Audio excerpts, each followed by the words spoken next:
السلام علیکم ورحمۃ اللہ تعالیٰ وبرکاتہ۔ وعلیکم السلام ورحمۃ اللہ تعالیٰ وبرکاتہ۔ خدا کے نام سے نمبر کا آغاز کرتے ہیں، وہی مالک کے اسی کے طرف راز کرتے ہیں۔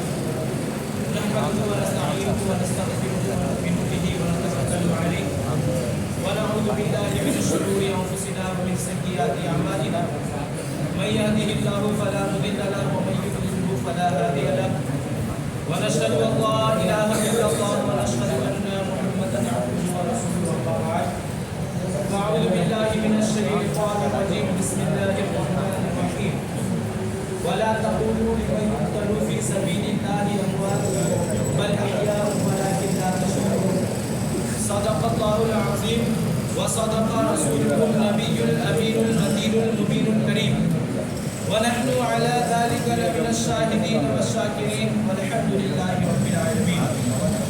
آئیے حضرات، سب سے پہلے ہمارا مل کر اس آقا نامدار مدنی تاجدار دونوں عالم کے مالک و مختار، ہم غریبوں کے غمگسار، جن کی تیز رفتار ہے سبحان الذی اسری، جن کو عطا کیا گیا انا اعطیناک الکوثر، جن کے بارے میں ارشاد گرامی ہے وما ارسلناک الا رحمۃ للعالمین، آفتاب رسالت، مہتاب نبوت، سلطنت خدا بندی کے دولہا جناب احمد مجتبی محمد مصطفیٰ صلی اللہ علیہ وسلم کی بارگاہ میں جھوم جھوم کر درود شریف پڑھے، پڑھیے بآواز بلند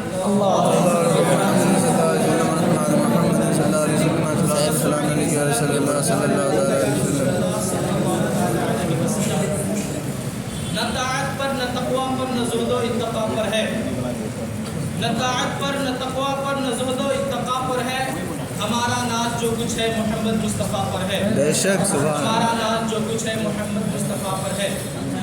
اسلام کا نصیب جگہ کے خاموش تھا، اسلام کا نصیب جگہ کے خاموش تھا، گھر اپنا دین حق پہ لٹا کے خاموش تھا، اسلام کا نصیب جگہ کے خاموش تھا، گھر اپنا دین حق پہ لٹا کے خاموش تھا، ٹھوکر پہ تھی حسین کی زاہد یہ کائنات، ٹھوکر پہ تھی حسین کی زاہد یہ کائنات، تھی مصلحت جو صبر دکھا کے خاموش تھا، تھی مصلحت جو صبر دکھا کے خاموش تھا۔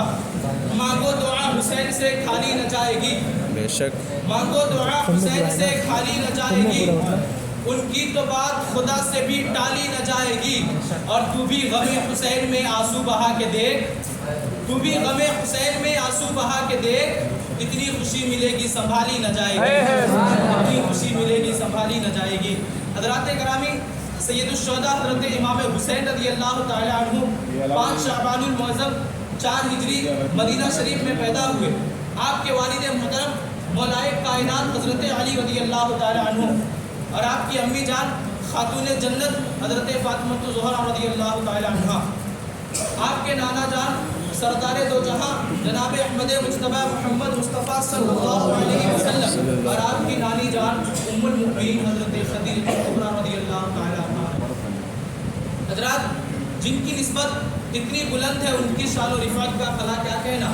بریلی سے امام احمد رضا خان فاضل بریلوی علیہ رحمت و رضوان قلم کو اٹھاتے ہیں اور کیا خوب لکھتے ہیں، سرتاب قدم ہے تن سلطان زمن پھول، سرتاب قدم ہے تن سلطان زمن پھول، لب پھول دہن پھول زکن پھول بدن پھول، کیا بات رضا اس چمنستان کرم کی، کیا بات رضا اس چمنستان کرم کی، زہرا ہے گلی جس میں حسین اور حسن پھول، جس میں حسین اور حسن پھول۔ حضرات گرامی، حضرت ابو ہریرہ رضی اللہ تعالی عنہ فرماتے ہیں، نبی کریم صلی اللہ تعالی علیہ وسلم مسجد میں تشریف لائے اور فرمایا چھوٹا بچہ کہاں ہے؟ حضرت امام حسین رضی اللہ تعالی عنہ دوڑتے ہوئے آئے اور آ کے آپ کے گود میں بیٹھ گئے اور اپنی انگلیاں حضور کی داڑھی مبارک میں داخل کر دی۔ حضور صلی اللہ تعالی علیہ وسلم نے ان کا منہ کھول کر بوسہ لیا اور فرمایا، اے اللہ، میں اس سے محبت کرتا ہوں، تو بھی اس سے محبت فرما، اور اس سے بھی محبت فرما جو اس سے محبت کرے۔ بے شک حضرات، یہ اسی دعاؤں اور محبت کا نتیجہ ہے کہ انسان کو انسان، جانور بھی آپ سے حد و درجہ محبت فرمایا کرتے تھے، جیسا کہ اس واقعے سے ظاہر ہے کہ ایک مرتبہ ایک اعرابی ہرنی کا چھوٹا بچہ لے کر بارگاہ نبی میں حاضر ہوئی، اس اس وقت حضرت امام حسن رضی اللہ تعالیٰ عنہ نانا جان کی خدمت میں حاضر تھے. ہندی کا چھوٹا بچہ دیکھ کر اٹھا لے گئے. جب ان کے چھوٹے بھائی حضرت امام حسین رضی اللہ تعالیٰ عنہ نے پوچھا بھائی جان یہ ہندی کا بچہ کہاں سے لائے؟ آپ نے فرمایا نانا جان کے پاس سے. اتنا سننا تھا حضرت امام حسین رضی اللہ تعالیٰ عنہ دوڑتے ہوئے نانا کی خدمت میں حاضر ہوئے اور ہندی کا بچہ مانگنے لگے. نانا جان نے ہر چند بہلانے کی کوشش کی مگر آپ نہ مانے. بس اب آپ رونے ہی والے تھے کہ ایک ہندی اپنا چھوٹا سا بچہ لے کر بارگاہ نبی میں حاضر ہوتی ہے اور عرض کرنے لگی یا رسول اللہ میرا ایک بچہ اس عرابی کے ہاتھوں یہاں آ گیا ہے اور دوسرا بحکم خدا بندی میں خود لے کر حاضر ہوئی ہوں کیونکہ شہزادے اسے مانگ رہے تھے. اگر یہ رو دیتے تو عرش کے فرشتوں کا دل دہل جاتا. حضرات یہ تو جانور کی بات ہے.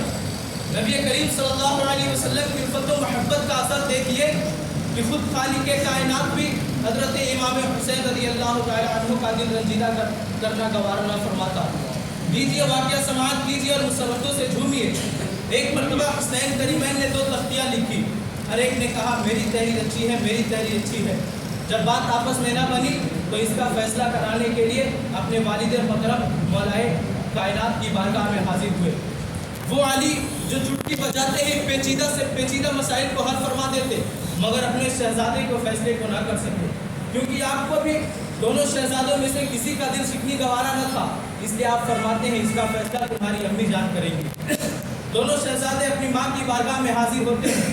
حضرت فاطمہ الزہرا رضی اللہ تعالیٰ عنہا نے پورا واقعہ سنا. آپ نے بھی فرمایا اس کا فیصلہ میں نہیں بلکہ تمہارے نانا جان کریں گے. دونوں شہزادے نانا کی بارگاہ میں حاضر ہوتے ہیں. نانا جان نے جب واقعہ سنا آپ نے بھی فرمایا کہ اس کا فیصلہ میں نہیں بلکہ جبریل امین کریں گے. حضرت جبریل علیہ السلام بارگاہ نبی میں حاضر ہوتے ہیں اور عرض کرتے ہیں یا رسول اللہ اس کا فیصلہ اللہ تبارک و تعالیٰ کرے گا. اس کی جانب سے میں ایک سیب لے کر آیا ہوں. دونوں تختیوں کو زمین پہ رکھوں گا سیب کو ہوا میں اچھالوں گا. جس کی تختی پر سیب گرے گی اس کی تحریر اچھی مان لی جائے گی. حضور فرماتے ہیں ٹھیک ہے. دونوں تختیاں زمین پر رکھی گئی سیب کو ہوا میں اچھالا گیا. خدا کا کرنا کچھ ایسا ہوا کہ سیب راستے میں ہی 2 ٹکڑوں میں تقسیم ہو گیا اور دونوں تختیوں پر آ گرا. اس طرح اللہ رب العزت نے فیصلہ فرما دیا. دونوں شہزادوں کی تحریر اچھی ہے. کسی ایک کی تحریر کو اچھی بتا کر دوسرے کا دل شکنی گوارا نہ کیا. سبحان اللہ سبحان اللہ. حضرات گرامی کیا کہیں گے دوست؟ حضرت سلیمان فارسی رضی اللہ تعالیٰ عنہ فرماتے ہیں کہ میں نے نبی کریم صلی اللہ علیہ وسلم سے سنا ہے کہ آپ فرمایا کرتے تھے کہ حسن و حسین میرے بیٹے ہیں. جس نے ان دونوں سے بغض رکھا گویا مجھ سے بغض رکھا اور جس نے مجھ سے بغض رکھا اس نے گویا اللہ سے بغض رکھا اور جس نے اللہ سے بغض رکھا اللہ نے اسے جہنم میں داخل کیا. اور جس نے مجھے محبوب رکھا گویا جس نے ان دونوں سے محبوب رکھا گویا اس نے مجھے محبوب رکھا اور جس نے مجھے محبوب رکھا اس نے اللہ کو محبوب رکھا اور جس نے اللہ کو محبوب رکھا اللہ نے اسے جنت میں داخل کیا. حضرت ام الفضل رضی اللہ تعالیٰ عنہ فرماتی ہیں نبی کریم صلی اللہ تعالیٰ علیہ وسلم کی بارگاہ میں حاضر ہوئی اور حضرت امام حسین کو آپ کی گود میں رکھ دیا. پھر میں کیا دیکھتی ہوں کونین کو مسکراہٹ دینے والے آقا کے آنکھوں سے آنسو نکل رہے ہیں. میں عرض کرتی ہوں یا رسول اللہ میرے ماں باپ آپ پر قربان کیا ماجرا ہے؟ حضور صلی اللہ علیہ وسلم فرماتے ہیں کہ حضرت جبریل علیہ السلام آئے تھے اور آ کر خبر دیے ہیں کہ بے شک میری امت میرے اس فرزند کو شہید کر دے گی. آپ فرماتے ہیں اس کو حضور صلی اللہ علیہ وسلم نے فرمایا تھا. کسی شاعر نے کیا خوب کہا ہے شہادت پا کے ہستی زندہ وہ جاوید ہوتی ہے. شہادت پا کے ہستی زندہ وہ جاوید ہوتی ہے. یہ رنگین شام و صبح عید کی تمہید ہوتی ہے. شہادت آخری منزل ہے انسانی سعادت کی. شہادت آخری منزل ہے انسانی سعادت کی. وہ خوش قسمت ہے جنہیں مل جائے دولت شہادت کی. وہ خوش قسمت ہے جنہیں مل جائے دولت شہادت کی. حضرات گرامی حضرت امام حسین کو بچپن ہی میں معلوم ہو گیا تھا کہ مجھے جام شہادت نوش کرنا ہے مگر آپ کبھی اس بات سے خوف زیادہ یا پریشان نہ ہوئے بلکہ ہر آنے والی گھڑی کو خندیدہ خوشحالی سے استقبال کرتے رہے. یہاں تک کہ وہ وقت بھی آیا سن 60 عیسوی میں حضرت امیر معاویہ کا وصال ہو گیا اور ان کی جگہ ان کا بدبخت بیٹا تخت حکومت پر بیٹھا.